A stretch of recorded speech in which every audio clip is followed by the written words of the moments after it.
Eu não falei para vocês, mas a gente consegue configurar as páginas de erro da nossa aplicação. Se você não configurar nada a respeito de erros na aplicação, o Spring ele gera uma página padrão de erro com esse título de White Label Error Page. Então, por exemplo, se você pede uma URL que não existe na sua aplicação, por padrão você vai receber uma página desse tipo aqui. Você até consegue ver o problema, tá? Ele escreve aqui, ó, o tipo não encontrado, o status 404. Isso por que acontece dessa forma? Porque a gente não configurou nada específico com relação a páginas de erro. A gente pode desabilitar esse comportamento padrão do Spring alterando o arquivo application.properties. Se você for naquele arquivo application.properties e colocar essa linha, ó, server error white label enabled false, você desabilita essa página padrão que ele mostra aqui, tá? Bom, mas se você desabilita essa página, o que acontece então? Aí a página de erro passa a ser a página gerada pelo servidor web que a sua aplicação estiver utilizando. No nosso caso, o servidor web é o Tomcat. Então a página que ele vai abrir de erro vai ser a página específica do Tomcat.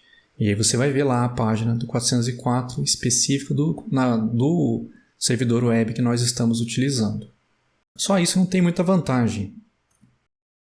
O que a gente pode fazer de interessante? A gente pode criar uma página nossa de erro padrão para o Spring retornar para o usuário. Então, ao invés do Spring usar a página dele, ele pode usar a página que a gente criou de erro para o usuário. Então, você pode criar uma página error.html. Se você colocar essa página lá no diretório source main resources dentro de templates, tá? Presta atenção no caminho aqui. É error.html nesse diretório templates dentro de resources. Se você coloca essa página lá dentro e acontece um erro na sua aplicação, aí o Spring vai usar a sua página de erro. Tá? Então, por exemplo, essa página aqui eu fiz nesse arquivo error.html e aí quando eu pedi a URL errada, apareceu a página de erro que eu criei. Essa é uma maneira com que a gente pode melhorar as páginas de erro da aplicação. Isso é bem interessante depois que você já desenvolveu o sistema, tá? Enquanto você está desenvolvendo, é interessante você ver os erros que está acontecendo lá no navegador. Facilita para você encontrar os problemas. Mas uma vez que você já resolveu os problemas e o sistema está funcionando, e aí sim você pode criar uma página de erro padrão para o usuário receber ela ao invés do erro padrão do navegador, do servidor web. Outra coisa que você pode fazer também é criar páginas para erros específicos. Por exemplo, se acontecer um 404, ou um 403, ou um 500, eu posso ter páginas específicas para esses erros. Para isso funcionar, basta você criar a página com o nome do código de erro. Então aqui, por exemplo, 404.html, e essa página ela tem que estar num diretório específico também. Só que agora não é simplesmente jogar dentro de templates. Tá? Você vai colocar dentro de source main resources templates /error. É aqui dentro desse diretório error que você joga 404.html, por exemplo. Então, se você colocar a página 404.html nesse diretório error, quando der um 404, o Spring vai usar essa página que você criou para mostrar para o usuário. Agora, se o erro que acontecer não tiver uma página específica dentro do diretório error, aí ele usa a página padrão, que é aquela error.html que eu falei para vocês aqui. Tá? Então é como se essa página aqui fosse um erro padrão. Qualquer erro que acontecer, ele cai aqui. E essas aqui são erros específicos, se você quiser fazer isso na sua aplicação. Se você não quiser ter erros específicos, você pode deixar só essa página padrão aqui, que vai funcionar também.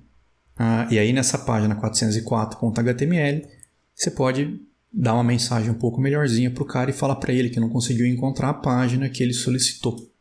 E aí manda voltar. Se você quiser também, você pode ter um controle maior sobre o erro. Por exemplo, eu queria colocar informações de login na minha aplicação antes de enviar o usuário para uma página de erro. De repente eu quero fazer isso. Quando der um 404, ou um 403 principalmente, quando o cara não tem permissão para acessar, eu queria que isso aparecesse no meu login. Para isso, a gente tem que fazer alguma coisa a mais, aí não é tão simples. Eu preciso criar um controlador dentro da minha aplicação e esse controlador ele tem que implementar essa interface aqui, ó, Error Controller. Então eu criei uma classe, eu chamei de Errors Controller, ela é um controlador do Spring e ela tem que implementar essa interface Error Controller. Essa interface ela obriga a sua classe a implementar um método, que é esse método aqui de baixo. Está sobrescrevendo ele. Esse método ele chama getErrorPath, ou seja, devolve o caminho do erro. Esse método ele devolve uma string, e essa string é, no caso aqui, qual é a URL, ou o caminho, no caso, né, que ele tem que direcionar quando acontecer um erro. Então aqui eu estou falando para ele, olha, quando der um erro, vai para essa URL aqui. Só que se você olhar no código, quando essa URL for chamada, essa URL dispara esse método aqui, que eu coloquei dentro da minha classe do controlador. Então, esse método aqui, quando chegar a /error, é ele que vai ser chamado. Então, é como se esse método encaminhasse o problema para esse método aqui. E aí aqui dentro, o que a gente faz dentro desse método? De novo, isso aqui é só se eu quiser ter um pouco mais de controle sobre o erro. Eu coloco aqui para o Spring que eu preciso receber o objeto da requisição. Então, esse HTTP Servlet Request é a requisição que o Spring recebeu do navegador do usuário. O que eu posso fazer aqui dentro? Eu posso usar essa requisição e descobrir qual foi o código de status do erro. Tá, então eu peguei o código do erro de status, ele me devolve um object, eu guardei ele aqui. O que mais eu peguei? Eu pedi para ele qual foi a URL que foi usada na requisição que deu o erro. Porque de repente eu quero saber o que o cara pediu, qual foi o caminho que ele usou que gerou o erro. Aqui, como eu sei que isso é uma string, eu já converti para string aqui e já guardei. Então eu sei um objeto com o status e eu sei qual foi a URL que usou. E aí eu posso fazer o que aqui dentro? Olha, se recebeu alguma coisa, né? Se o status não é nulo, eu vou pegar esse código de status e vou converter no inteiro, porque eu quero saber o número, tá? 404, 403, 500. Então eu peguei o código de status e aí eu posso testar esse código de status. Se esse código de status for igual ao código do não encontrado, isso aqui vale 404. Então significa que gerou um erro 404. Então, ao invés de eu simplesmente encaminhar o cara para aquela página que a gente criou para o erro 404, eu posso fazer alguma coisa antes. No meu caso aqui, eu usei um logger para botar uma mensagem. Olha, essa URL aqui foi acessada, mas ela não existe. Só para o cara saber. Eu podia ter feito aqui o que eu queria que a minha aplicação fizesse quando desse esse código de erro aqui. Se não for 404, se chegou o status proibido, aqui no caso é o 403, significa que o cara não tem permissão para acessar aquela URL. De novo, ao invés de simplesmente mandar ele para aquela página, eu vou fazer com que ele monte aqui um logger e avisando, olha, o cara tentou acessar essa URL sem permissão. E se for um erro interno, que seria o 500 no servidor, né, eu ponho uma mensagem de log que gerou um erro interno no servidor e aí encaminho ele para a página de erro. Tá? No final, eu mando ele mostrar a página de erro. Tá? Ou seja, se não foi nenhum desses três, pega aquela página padrão que a gente criou. Então, você só vai precisar fazer isso se você quiser executar alguma coisa extra, ao invés de simplesmente encaminhar ele para uma página de erro. Então, você faria dessa forma aqui. Depois, se vocês quiserem testar isso, vocês podem pegar a prática 3, que é aquela do contato simples, e criar páginas de erro. Cria lá uma página de erro por 404 e cria uma página de erro padrão, por exemplo. Primeiro cria padrão e aí pede uma URL que não existe para vocês verem que ele vai cair na página que você criou padrão. Depois você pode criar uma página 404 e ver que quando gerar um erro 404 ele vai cair nessa página específica aqui. Vamos falar sobre redirecionamento e encaminhamento. Uma requisição que é recebida por um método de um controlador, ela não precisa ser obrigatoriamente tratada pelo método que a recebeu. Então não é porque o método do controlador recebeu uma requisição que ele tem que fazer todo o serviço. Esses métodos eles podem decidir que não são capazes de atender a requisição e então passar adiante essa tarefa de atendimento. Então eu posso, de dentro de um método do controlador, empurrar o serviço para um outro método, até mesmo de um outro controlador. Isso pode ser feito usando redirecionamento e encaminhamento. No redirecionamento, o método ele pode redirecionar o cliente da requisição para um outro endereço. Então, ele redireciona o navegador do cliente para uma outra URL que ele julgue interessante para esse cliente. A aplicação, no caso, ela faz o quê? Ela envia um código HTTP 303 como resposta, informando que uma nova URL deve ser acessada. Eu deixei em negrito aqui para vocês entenderem que do ponto de vista do navegador do usuário, são feitas duas requisições. Na primeira, ele pede alguma coisa da sua aplicação. Isso chega na sua aplicação, a sua aplicação faz um redirecionamento. Se ela fez um redirecionamento, ela manda para o navegador do usuário o código 303 e uma nova URL.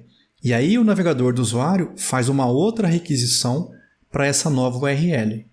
Então são duas requisições, uma que seria a original e a segunda que ele faz quando ele recebeu o pedido de redirecionamento para essa nova URL. Quando você redireciona, você perde todas as variáveis que existiam dentro da requisição, sendo necessário repassá-las na nova URL. Então imagina que você tinha, por exemplo, alguns atributos ou dados que vieram do formulário, alguma coisa do tipo. Quando você faz um redirecionamento, isso que existia na requisição vai ser perdido. Tá? Então cuidado quando fizer redirecionamento, porque se existia alguma informação dentro daquela requisição, por exemplo, dentro do modelo, você colocou alguma coisa lá dentro, quando redireciona, você perde essa informação. Como é que você faz para fazer um redirecionamento lá dentro do controlador? Ao invés de você retornar o nome da view para o usuário, a gente faz o quê? A gente faz um return, por exemplo, e aqui você põe redirect, : Tá? É esse redirect que está aqui, que está indicando que você está fazendo um redirecionamento. E aí você passa na frente do redirect : qual é a nova URL. Ou seja, você está falando para o usuário, olha, redireciona o navegador para essa URL aqui. Então é como se isso aqui voltasse para o navegador do cara e aí ele fizesse uma nova requisição, só que na nova requisição ele vai pedir essa URL aqui. Isso retornando uma string direta. Agora, se você estiver retornando um model em view, você pode fazer o que então? Return new, model and view, e aqui seria o caminho da view, né? A gente muda. A gente põe redirect, : e qual é a nova URL que eu quero que ele chame. Vai acontecer a mesma coisa. O navegador do usuário vai pedir, vai receber essa informação via um 303 e aí vai abrir novamente com essa URL aqui. Se você precisar mandar atributos para essa nova URL, que eu falei para vocês que o que existia antes do redirecionamento é perdido. Então, se você precisar mandar atributos para essa nova URL, você pode usar esse objeto redirect attributes. Esse redirect attributes você coloca como parâmetro do método do controlador. Tá? Então, eu coloco esse redirect attributes aqui e aí eu posso colocar valores dentro desse redirect attributes. Tem dois métodos para isso. Tem o add flash attribute e tem o add attribute. Você vai passar como se fosse o nome do atributo e o valor. O nome do atributo e o valor. E por último você faz o redirecionamento. Olha, eu estou mandando o cara fazer um redirecionamento para essa URL aqui. Então quando você faz esse esquema, o navegador do cara vai chamar essa URL, só que ele vai receber os atributos que você mandou também. Então você não vai perder esses valores. Esses valores vão estar nessa nova URL que o cara vai receber aqui. Qual que é a diferença entre o add flash e o add attribute? O add attribute, o nome e o valor do atributo, eles aparecem na nova URL. Então é como se fosse, se o cara pediu uma URL da sua aplicação, quando você faz o redirecionamento, usando o atributo, direto aqui, um add attribute, o atributo aparece aqui, na nova URL. Então imagina que essa foi a URL que eu pedi para ele redirecionar. Então eu redirecionei ele para cá. Na frente dessa URL, ele consegue ver o valor do atributo e o nome do atributo e o valor do atributo aqui na frente. E aí ele pode usar essa informação dentro da página, por exemplo. Agora, quando você faz um add flash attribute, esses valores não aparecem na URL. Tá? Eles vão ser enviados para essa URL. Tanto é que eu usei aqui esse valor, ó, esse valor do atributo flash, ele foi recebido também no redirecionamento. Mas é porque eu usei esse método para colocar ele. Então, add attribute vai aparecer aqui, mas o add flash attribute não. E você consegue assim mesmo usar esse valor. Normalmente o que você quer é usar o add flash attribute. Você não quer que a sua URL mostre um monte de informação aqui na frente, não. E o encaminhamento? Bom, o encaminhamento é o comportamento normal quando um método de um controlador passa o controle para a view escolhida. Então isso que a gente fez até hoje na nossa aplicação lá, estava fazendo encaminhamento. O método do controlador fazia alguma coisa e aí indicava uma view para vir de resposta. Então quando você passava a informação para a view, essa informação estava sendo passada via um encaminhamento. Tá? O encaminhamento é o método padrão. O método também pode encaminhar a requisição para um outro método de um outro controlador. Então, de repente, eu podia fazer de um método passar para outro método, via encaminhamento. Dá para ser feito isso aqui também. A vantagem de fazer encaminhamento é que você não perde as variáveis que existiam dentro da requisição. Então, quando você encaminha, aqueles atributos que você colocou lá no modelo, você conseguia acessar na view. Tá? E você não perde ele dentro da view porque é feito usando o encaminhamento. Então é diferente do redirecionamento. O redirecionamento você perderia os atributos que você colocou na requisição. No encaminhamento você não perde as informações que você colocou na requisição. Quando você encaminha, o controle permanece dentro do container web. Então você não sai da sua aplicação. Tá? O redirecionamento você pode inclusive mandar o cara para outro site se você quiser. No encaminhamento, não. E para o usuário, ele não conhece os métodos pelo qual ele foi encaminhado, e sim somente o que ele acessou, porque a URL do seu navegador não muda. Você deve ter percebido isso, que quando você está lá na sua página e você dispara um método do controlador usando uma URL, a URL não muda. A URL que você disparou, que foi a que, que acionou o seu controlador, quando você recebe a view de resposta, a URL continua sendo a mesma. A URL não é alterada.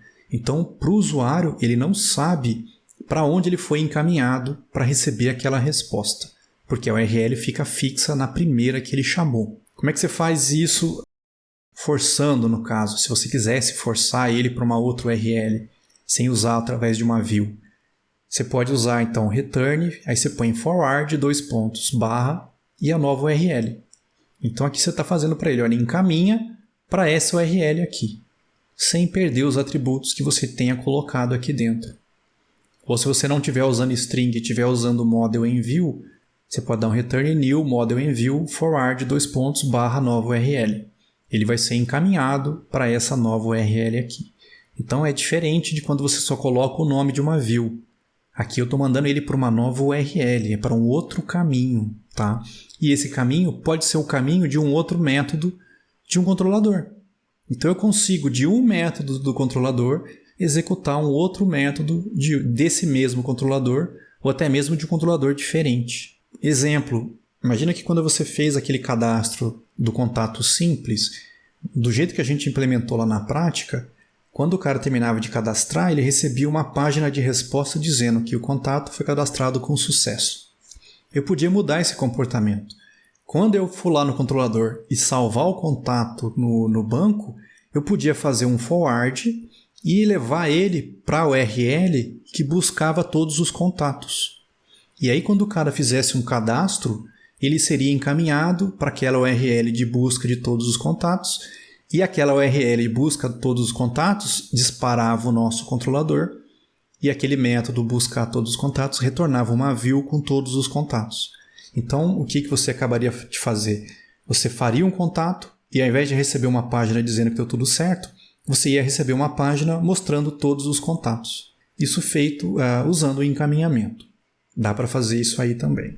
Qual que é o problema de um e de outro aqui no caso? A gente pode ter problema com o encaminhamento, porque se o usuário atualizar ou recarregar a página, a mesma requisição original vai ser enviada. E aí você pode ter um form sendo submetido mais de uma vez. Aquela aplicação que a gente fez do contato simples, ela tem esse problema. Quando a gente pede para o cara cadastrar um contato, a gente fez o quê? Um encaminhamento para a visão que mostra a mensagem para ele. Quando o cara pede para inserir um novo contato, a gente recebe o objeto contato com os dados que vieram do formulário, usa o serviço para salvar esse contato no banco, e aí a gente pegava o model envio e falava para ele mostrar essa view aqui. Tá? Colocava esse atributo lá no modelo, chamado mensagem, com esse texto aqui, e aí retornava o modelo e a view para o Spring. O que o Spring fazia? Ele vinha aqui, abria essa view, mostrar mensagem, colocava aquele texto de mensagem aqui dentro, e essa é a página que o cara vê. Então, eu vou rodar essa aplicação.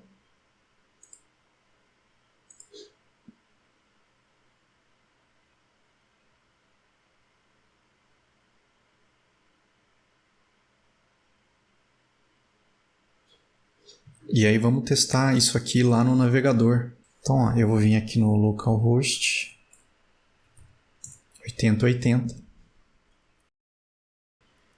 Vou pedir para inserir um novo contato. Então, isso aqui ainda não disparou o meu controlador, ainda não. Eu não cheguei até aqui. E aí eu vou fazer o seguinte, eu vou pôr aqui o teste, o endereço é teste, telefone, qualquer coisa.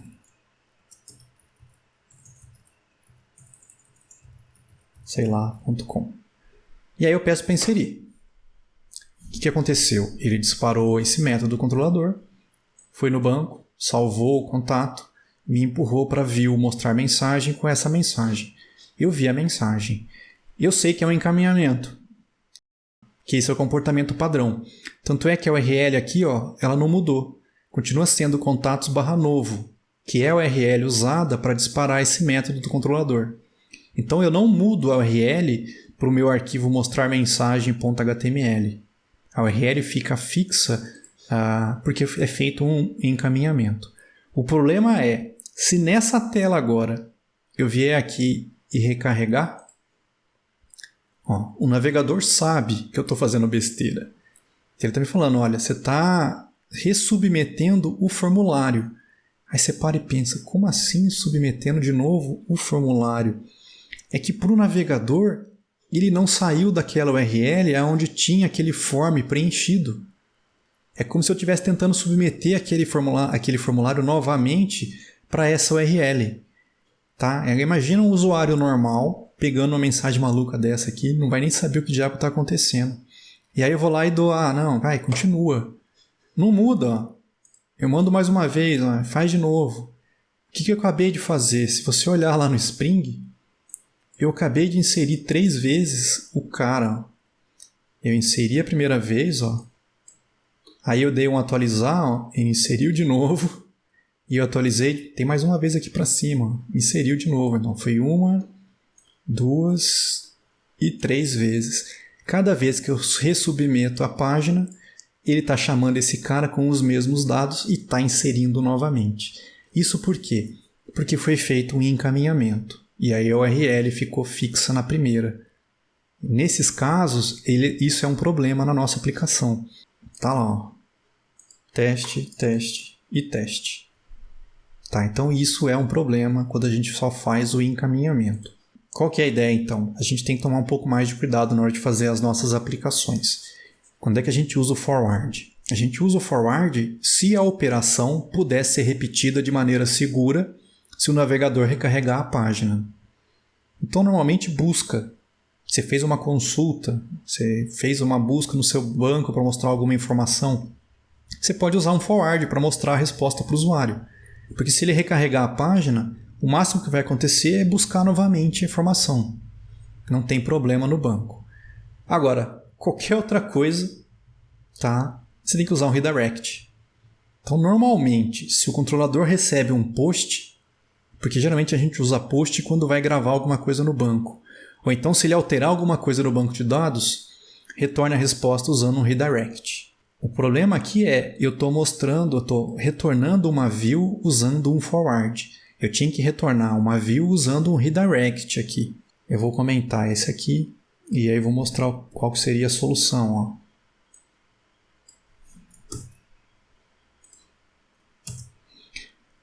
É o mesmo método. Eu coloquei um redirect attributes aqui, porque eu preciso de alguma forma mandar a mensagem de resposta para o cara. Eu não posso perder essa mensagem, certo? Eu mandei salvar o contato no banco, perfeito. Só que agora, na hora de criar o model and view, eu vou pedir para ele fazer um redirect. Para onde eu vou mandar esse cara? Olha, vai para essa URL.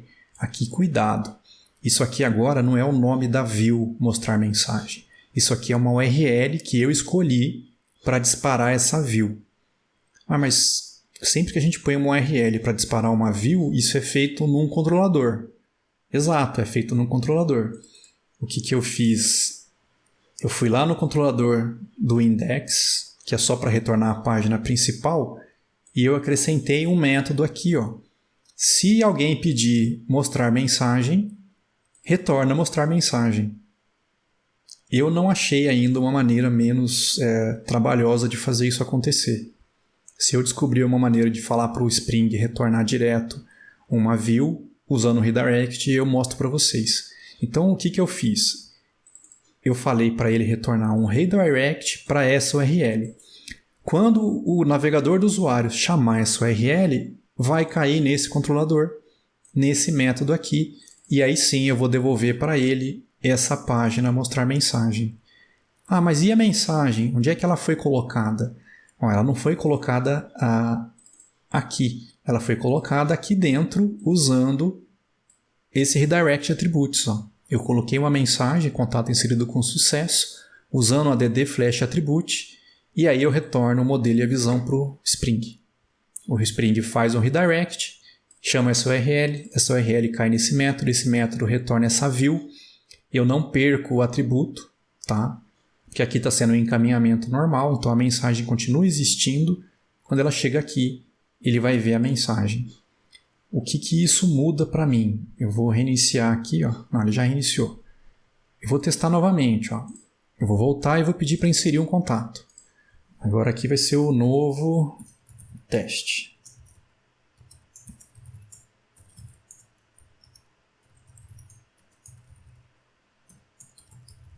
E eu vou pedir para inserir. Eu recebi do mesmo jeito a mensagem. Só que observa o URL aqui agora. Ó. Mudou. Foi feito um redirecionamento. Eu encaminhei, eu redirecionei o navegador do usuário para uma URL diferente. Não estou mais ligado naquele formulário no contatos/novo. Então aqui, se ele vier e recarregar, o pior que vai acontecer é ele não ver mensagem nenhuma. Ele está pedindo para recarregar quem? Mostrar mensagem.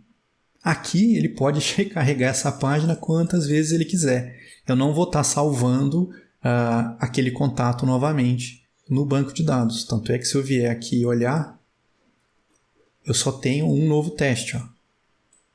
Foi colocado uma vez no banco e aí eu evitei o problema do cara recarregar a página. Tá? Então, tem que tomar esse cuidado na hora de implementar o nosso sistema. Se puder ser alguma coisa que o cara recarregue ou faça executar novamente, pode usar forward. Se não, tem que fazer um redirect. E aí pode ser necessário fazer esse tipo de esquema de retornar uma URL e a URL indicar para ele uma visão. Vamos ver como é que a gente faz uso da seção usando uma aplicação Spring aí no caso. Nós já tínhamos visto anteriormente os escopos dos objetos no Spring. A gente viu que tem lá o singleton, o prototype, ainda tinha o request, o session e o global session. Isso para quando a gente está trabalhando com uma aplicação web. O singleton, vocês lembram? Você só tem uma instância do objeto. Então o Spring ele só cria um objeto, guarda isso num cache, e toda vez que você pede para ele esse objeto, daquele tipo, ele devolve o mesmo objeto. Isso é o singleton, tá? Esse é o padrão usado na maioria dos objetos do Spring. No prototype, cada vez que você pede para o Spring um objeto daquele tipo, ele devolve um novo objeto. Então, cada vez que eu peço um, ele me dá um objeto novo. O que a gente não tinha usado ainda, especificamente, era o request, o session e o global session. Então, request, esse escopo ele só existe durante a requisição. Isso é, o seu armazenamento inicia-se no momento em que uma requisição é realizada e ele termina junto com o término da requisição. Esse escopo ele é muito usado na passagem de informações adquiridas em um método do controlador para view de resposta. Então a gente usa esse escopo normalmente. Sempre que a gente fez lá um método do controlador e no final mandou ele para uma visão, ele está usando o escopo da requisição. Quando a gente coloca um valor lá no modelo e empurra para uma visão, ele vai acabar colocando esse atributo do modelo na requisição antes de chegar lá na visão para você. Então esse é o que a gente tem usado até agora. O problema desse escopo é que ele não tem como você guardar uma informação e usar mais para frente. Porque o tempo de vida dele é só a partir do momento em que a pessoa pede alguma coisa para a sua aplicação e ela recebe uma resposta. É como se fosse, por exemplo, lá naquele nosso programa, eu venho aqui e eu peço para ele mostrar todos. Quando eu clico aqui no mostrar todos, isso gera uma requisição para essa URL aqui. Essa URL dispara um método do controlador. O método do controlador busca os contatos no banco e põe esses contatos no modelo e empurra para uma visão. A visão mostra esses dados, coloca esses dados aqui na tela e é isso que eu recebo aqui no navegador. Então aquela requisição que eu acabei de fazer, ela morreu. Então eu não tenho como usar as informações dessa requisição agora. Se eu vier lá no meu programa, quando eu pedir novamente, é outra requisição que foi feita. Ela chegou no meu sistema, o meu sistema gerou uma resposta, a resposta chegou no navegador. A requisição não existe mais. Então não tem como guardar dados aqui dentro. Nesse escopo de request não tem como ficar guardando informações para usar mais para frente. Mas ele é perfeito para você mandar informação de um método do controlador para a visão. Já a sessão, esse escopo session, ele é único por sessão. A sessão é o vínculo de um usuário que está utilizando a sua aplicação. Isto é, o escopo existe enquanto a sessão do usuário estiver aberta. Então, sempre que você abre o navegador e acessa um sistema, o sistema cria uma sessão para esse usuário. Então, enquanto ele estiver acessando o sistema, ele está na mesma sessão. A sessão ela permanece viva por um tempo. Vocês devem ter visto isso quando vocês acessam sistemas de bancos. Você tem um tempo de sessão máximo lá. Se você deixa de interagir com o sistema por um determinado tempo, ele mata a sessão e aí você tem que logar novamente. Então, sempre que você acessa um sistema, é criada uma sessão para esse usuário. A gente usa a sessão para armazenar informações do usuário normalmente. Sei lá, o nome, o histórico de páginas que ele visitou, permissões de acesso dele, as disciplinas do aluno, quando você está num sistema de escola, por exemplo. E o exemplo mais clássico que é o carrinho de compras. Quando você acessa o sistema de uma loja, o carrinho de compras geralmente fica salvo na seção do usuário. Tanto é que você pode colocar um produto, voltar para a loja, continuar olhando as coisas e o carrinho de compras continua existindo. Enquanto ele estiver lá dentro acessando, o carrinho de compras continua lá. Tem carrinho de compra que você pode inclusive fechar o navegador, voltar no dia seguinte e abrir que o carrinho de compras volta. Nesses casos, aí não é a seção do usuário que está guardando o carrinho de compras, ok? Esse carrinho de compras deve ter sido colocado no banco de dados ou então num cookie, alguma coisa do tipo.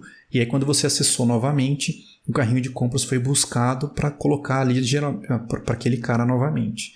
Mas esses carrinhos de compra normais, que você enquanto está acessando ele existe, e a hora que você fecha o navegador e volta ele não está mais lá, geralmente ele é criado dentro da seção do usuário. O Global Session é o escopo mais abrangente. Ele é o escopo que é comum para todos os controladores, independente da requisição ou da seção. Você pode realmente dizer que é o escopo da aplicação. Ele é usado para armazenar informações que podem ser acessadas por qualquer requisição de qualquer usuário. Por exemplo, eu podia ter uma lista com os estados do país e eu podia colocar essa lista nesse escopo Global Session e aí, sempre que eu precisasse acessar a lista de estados, eu podia buscar esse objeto, que ele ia ser o mesmo. Não importa qual requisição, não importa qual seção que está acessando. É como se fosse um escopo da aplicação, um escopo bem global, para você guardar dados que todo mundo vai acessar, por exemplo. Você poderia usar isso colocando nesse escopo Global Session, ok? Bom, como é que a gente usa a sessão com o Spring? Tá? Para que um objeto esteja disponível na sessão do usuário atual, nós temos que mudar o escopo da classe desse objeto com a anotação @scope. Um exemplo que a gente vai estar vendo aqui é o exemplo do carrinho de compras. Então imagina que eu quero que o objeto carrinho de compras fique na seção do usuário. Normalmente, quando a gente cria lá os objetos, a gente colocava só o componente, @componente, para dizer para o Spring que ele é um componente que vai ter que usar essa classe de alguma forma mais para frente, para ele poder criar objetos dela. Se você não colocar o escopo padrão é o singleton. Tá? É um objeto só que ia existir. Mas não dá para ter um carrinho de compra só para todos os usuários. Então aqui eu fui e coloquei, olha, @scope. Qual é o valor do escopo? Eu fui lá no Web Application Context e falei que é o escopo de sessão. Então é aqui que eu defino que o escopo desse objeto é o escopo de sessão. Tá? Esse proxy mode, acho que tem uma explicação no próximo slide aqui. Você pega o carrinho de compras e marca que você quer que ele fique salvo na sessão. Ok. Só que você vai usar esse carrinho de compras dentro de um controlador, não vai? É aí que está o problema. O controlador, ele faz parte do Spring, tá? Só que ele é um objeto que você não fala nada a respeito de escopo. Então o escopo padrão do controlador é singleton. Só existe um objeto do controlador para todo mundo acessar. Se você só tem um objeto do controlador para todo mundo, quando você injetar um carrinho de compras aqui, só vai estar um carrinho de compras para todo mundo acessar? Não, eu quero que seja um por sessão. Então, para isso funcionar, para eu ter um carrinho de compras por sessão dentro de um controlador que é um singleton, eu preciso dizer qual é o modo de proxy que ele vai usar. No caso aqui está especificando o scope de proxy mode como target class. Como é que você entende isso aqui? A ideia é como se fosse uma maneira de você colocar um objeto carrinho de compras dentro de um objeto singleton. O Spring deve fazer alguma coisa do tipo que quando um usuário precisar do carrinho, ele vai na seção do usuário, pega o carrinho e coloca aqui para ir rodar o seu método. Tá? Então, eu preciso, quando eu estou usando um carrinho de compras com escopo, ou qualquer objeto, tá? Com escopo de sessão dentro de um controlador, eu preciso especificar esse proxy mode, senão vai dar erro na aplicação. Tá? Então, você pega a classe, coloca essa anotação desse jeito aqui, e aí você pode usar o AutoWired para inserir um carrinho de compras aqui dentro do controlador. E aí você pode usar esse carrinho de compras dentro dos métodos do controlador. E com a certeza de que esse carrinho ele é único para a sessão desse usuário específico que está acessando o seu sistema. Cada usuário que acessar o sistema vai ter um objeto carrinho diferente. Então, o motivo da anotação na classe definir o proxy mode é que o nosso controlador, sendo um @component do Spring, ele tem como escopo singleton. O objeto proxy no controlador ele é capaz de obter o objeto real na seção do usuário atual dentro do controlador. Tá? Então, ele consegue pegar o carrinho específico daquele usuário que está com a seção ativa agora dentro desse controlador. O que eu fiz? Tá? Eu vou executar ele.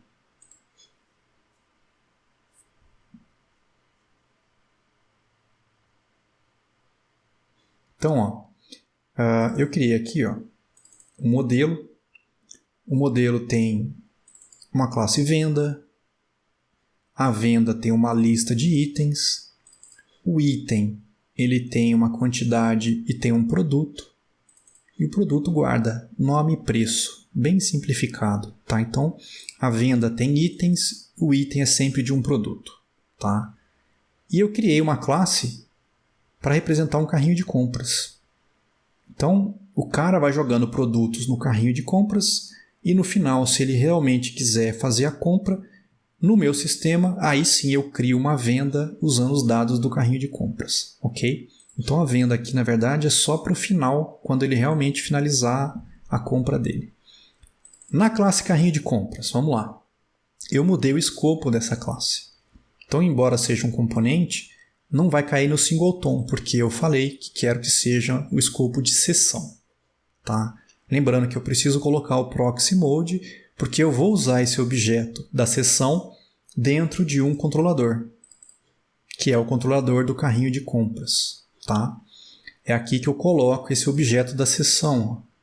Private carrinho de compras, carrinho. Como eu fiz o escopo de sessão com o proxy mode, não vai dar erro. E eu sei que dentro desse controlador, sempre que eu usar esse carrinho, esse objeto é único para o usuário que está com a sessão ativa agora. Tá? E a sessão do usuário, lembra, ela só vai ser destruída se o cara, via código, fechar isso ou se passar um limite de tempo sem ninguém ter interagido. Ok? Bom, então o carrinho de compras aqui, ele guarda uma lista de itens, eu consigo pegar esses itens, eu consigo adicionar itens, eu consigo remover itens do carrinho de compras e eu consigo limpar ele e ver o valor dele. Tá, então, isso aqui é um gerenciador de carrinho de compras. Isso tudo tem lá na prática, ok? Não se preocupem. O controlador, vamos dar uma olhada. Se o cara for lá e pedir /carrinho/ver, vai cair nesse método aqui, certo?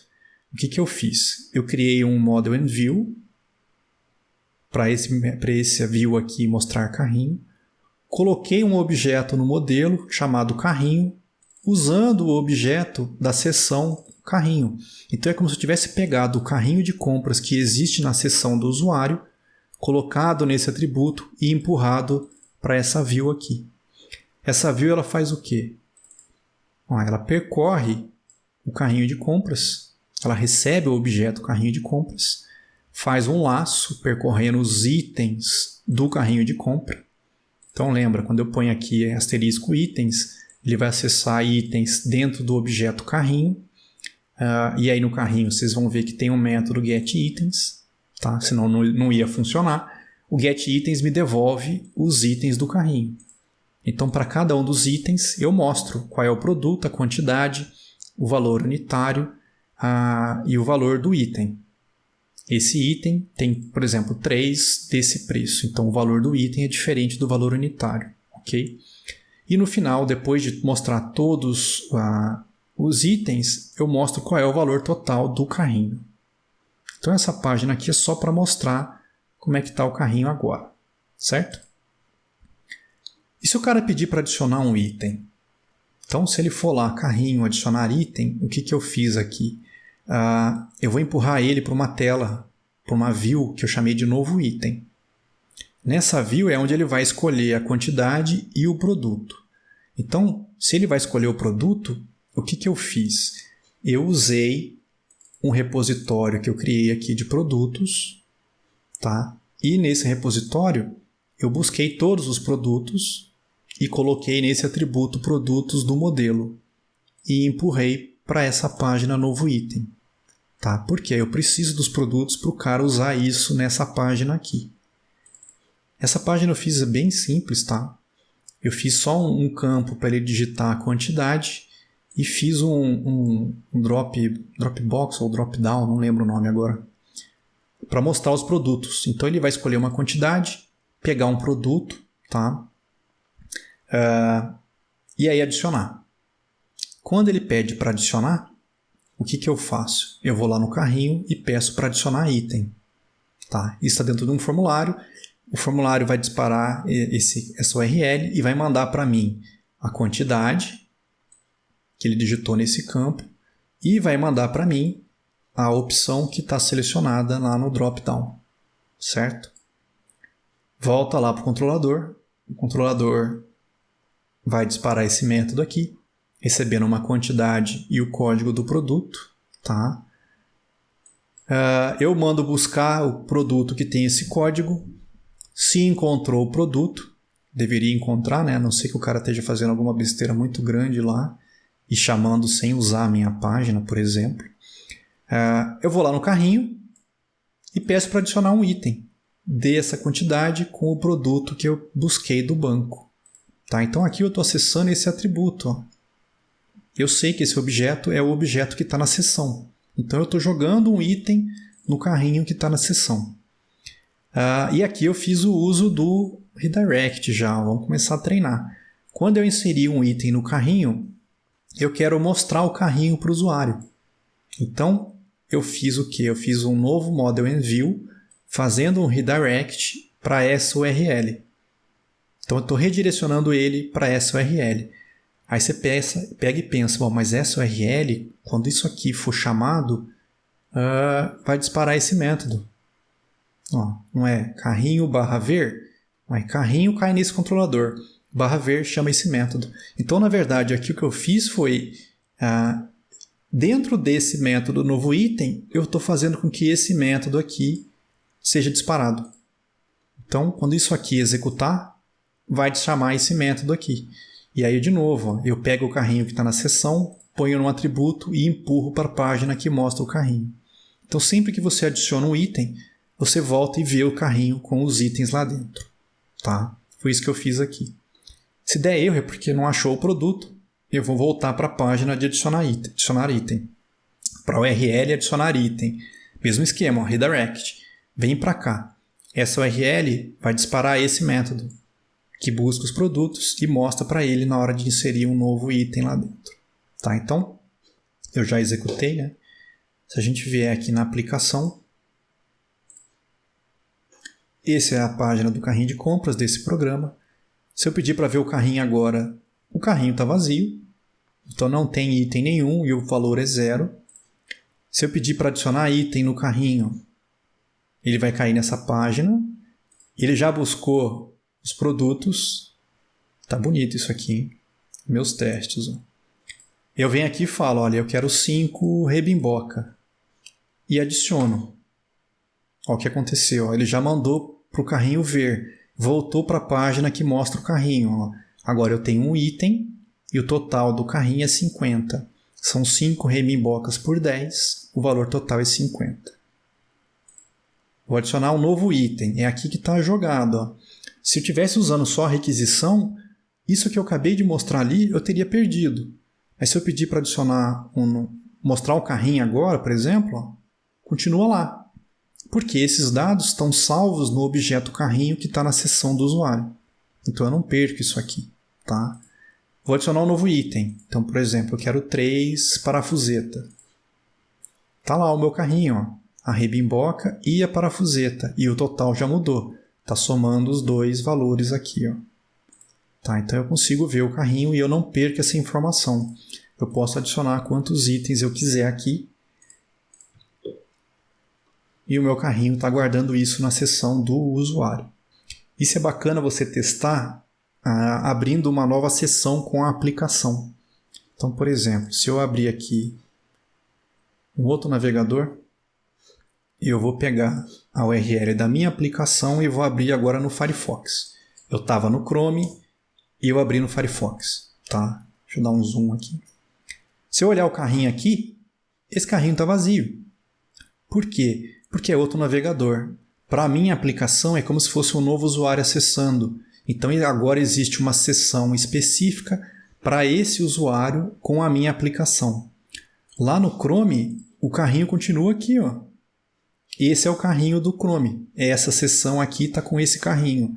E essa seção aqui está com o carrinho vazio. Eu posso adicionar itens nessa seção. Eu vou botar 10. Bom. E aí vou adicionar, sei lá, 5 rebimboca. Então, esse é o carrinho do Firefox. E esse é o carrinho que está no Chrome. Tá? São seções diferentes, com informações dessa seção e com informações dessa seção. Então, o uso da seção, nesses casos, é importante para isso. E como é que a gente usa isso para resolver o nosso problema da prática lá do contato complexo? Qual que é o problema do contato complexo? Eu não sei se eu tenho ele começado aqui, deixa eu ver. O contato complexo não é uma tabela só. Você tem pessoa como sendo uma classe abstrata, que é a superclasse das pessoas. Você tem a pessoa física, pessoa jurídica e a pessoa tem endereços e contatos. Tá? Então, como é que você vai fazer o cadastro de uma pessoa física, por exemplo? Não tem como você ter uma única página em que o cara consiga entrar nome, CPF, data de nascimento, todos os contatos e todos os endereços de uma vez. Para você conseguir fazer isso numa página só, você vai ter que mexer demais com JavaScript e fazer uma gambiarra do cão para fazer isso dar certo. Ao invés disso, o que eu recomendo que vocês façam? Que é o que eu faria para resolver. Tá? Faça uma página para cadastrar pessoa. Se você quiser facilitar ainda, faz uma página para cadastrar pessoa física e uma página para cadastrar pessoa jurídica. Tá? Mas é só os dados da pessoa. Então, nome, CPF, data de nascimento. Ou então, nome, CNPJ e nome fantasia. Quando o cara inserir esses dados e mandar continuar, o que você faria lá no seu controlador? Cria uma pessoa na seção. Cria uma pessoa física, por exemplo, na seção do usuário. Tá? Essa pessoa física ela não está completa ainda. Ela só tem nome, CNPJ, CPF e data de nascimento. Então, você abre a página de cadastro da pessoa, ele preenche os dados e manda continuar. Você vai no seu controlador, salva esses dados na seção e manda o cara para uma página, por exemplo, de cadastro de contato para aquela pessoa. Nessa página de contato, você deixa ele cadastrar os dados de um contato. Quando ele cadastrar esse contato, você vai lá no controlador, pega esse objeto contato e joga esse contato naquele objeto pessoa que está na seção. E vai guardando, cada vez que ele inserir um contato, vai jogando esse contato na pessoa que está na seção. Acabou os contatos. Ele mandou continuar. Você vai para o seu controlador e empurra o cara agora para uma página de cadastro de endereços daquela pessoa. E aí, cada vez que ele inserir um endereço, você pega esse endereço lá no controlador, joga esse endereço naquele objeto que está na seção e vai jogando endereço lá dentro. Terminou. Deve ter um botão nessa página para finalizar.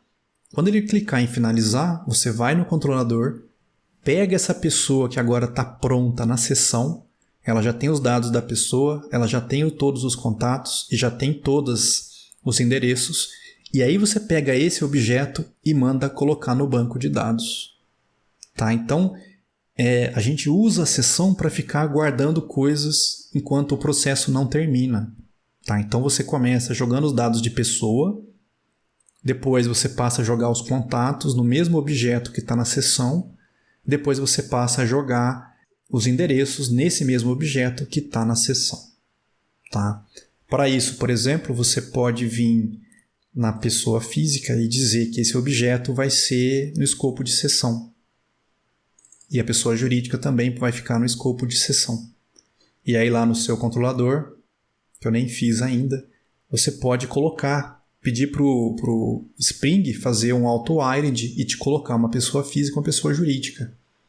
Tá? E aí manipular esses dois objetos da seção dentro dos seus métodos do controlador. É uma maneira de fazer isso aí dar certo.